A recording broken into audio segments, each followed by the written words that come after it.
कसे आहात सर्वजण? मस्त आहात ना? मस्त राहा आणि माझे छान छान व्हिडिओ पाहत राहा आणि सर्वांना श्री स्वामी समर्थ सर्वांचं खूप खूप स्वागत आहे माझ्या आणखीन एका नव्या व्हिडिओमध्ये. आजचा व्हिडिओ पहा. किती छान या झाडांना फुलं लागलेली आहेत.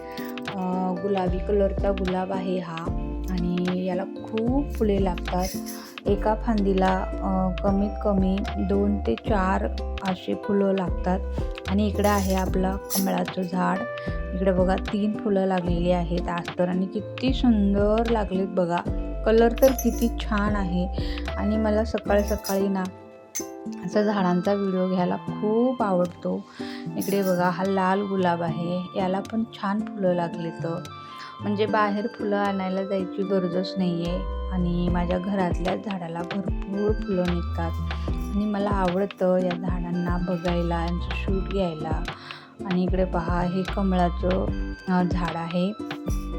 हे पण लावले मी एका मातीचा जो डेरा असतो ना आपला, त्या डेऱ्यामध्ये लावले, कारण तो वेस्ट पडूनच होता. आणि त्याच्यामध्ये मी या कमळाच्या बिया लावल्या होत्या. ऑनलाईन ऑर्डर केलेलं होतं आणि या बिया लावलेल्या आहेत. आणि बघा तुम्ही पाहू शकता किती सुंदर झाड आले. आणि माझं मनी प्लांटचं झाड आहे हे.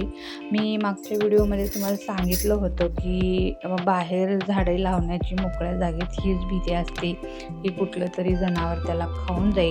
आणि तेच झालेलं आहे. माझ्या मनी प्लांटच्या झाडाला कुठल्या तर जनावरांनी येऊन खाल्लेलं आहे. नाहीतर मनी प्लांटचं झाड खूप छान आलं होतं. असो, झाड आहे ते अजून वाढणारच आहे. आणि इकडे पहा माझी तर नजरच हटत नाही या गुलाबाच्या फुलांवरून. किती सुंदर अशी गुलाबाची फुलं आलेली आहेत आज. आणि मी तुम्हाला मागच्या व्हिडिओमध्ये सांगितलेलं कालच्या की आपल्याला उद्या खूप मोठं काम आहे. ते म्हणजे जे आपण घेतलेलं गहू आहे ते आपल्याला उन्हाला द्यायचं होतं. कारण आता थोड्याच दिवसामध्ये आपला पावसाळा सुरू होणार आहे. खरं तर तो पावसाळा आताच चालू झालेला असता, पण अधिक महिना यावेळेस आल्यामुळे हा पावसाळा पुढे गेलेला आहे. आणि अधिक महिना दर 3 वर्षांनी येतो आणि आता पण आलेला आहे, त्यामुळे आपला पावसाळा पुढे गेलेला आहे. आणि आपल्याला आता हे जे गहू होतं याचे माझे 2 व्हिडिओ झालेले आहेत. ते म्हणजे एक घ्यायचा, ठेवायचा, आणि दुसरा म्हणजे त्याला खूप नीट करायचं, म्हणजे स्वच्छ करायचं. आणि याच्यावर माझे आणि आता हा 3रा व्हिडिओ आहे. त्याच्यामध्ये मी हा गहू पूर्णपणे वाळत घातलेला आहे. तुम्ही पाहू शकता मी कशा प्रकारे इथं गहू वाळू घातले. एकदम असं म्हणजे पातळ आपल्याला घालायचं आहे वाळू. हे गहू आपल्याला वरी पण घालता आलं असतं, म्हणजे स्लॅबवर वगैरे, पण आता तिथंपर्यंत कोण घेऊन जाणार आहे एवढ्यावरती पूर्ण पायऱ्या चढून. आणि थोडंसं असलं तर आपण तिकडे घालूही शकतो, पण खूप आहेत. 2-3 बॅग्स गहू होत्या आणि ज्वारी होती. त्याच्याबरोबर अजून दुसरं गेल्या वर्षीचं जे गहू आपलं उरलेलं असतं ते होतं. हे सगळेच जे होतं ते सगळं वाळू घालायचं होतं. त्यामुळे मग मी विचार केला की जर आपलं अंगण एवढं मोठं आहे तर कशाला उगाच वरी जायचं. त्याच्यामुळे मी अंगणातच छान असा एक फाट अंथरून घेतला. हा फाट आहे, हा खूप मोठा आहे. ह्याच्यावर बरंच 2-3-4 बॅग बसू शकतात, इतका मोठा फाट आहे. आणि या फाटाला मी पूर्ण अंगणामध्ये अंथरून घेतलं. आणि याच्यावर बघा अशा प्रकारे मी हे पातळ असं गहू वाळू घालते. म्हणजे मी अर्धच गहू वाळू घातले आज आणि अर्ध उद्या घालणार आहे. कारण आणायला आणि मध्ये नेऊन ठेवायला पण आपल्याला सोपं जातं. आणि जर अचानक जर पाऊस आला तर मग सगळंच उचलायला खूप गडबड होते, खूप मेहनत लागते. त्याच्यामुळे मी थोडंच घातले.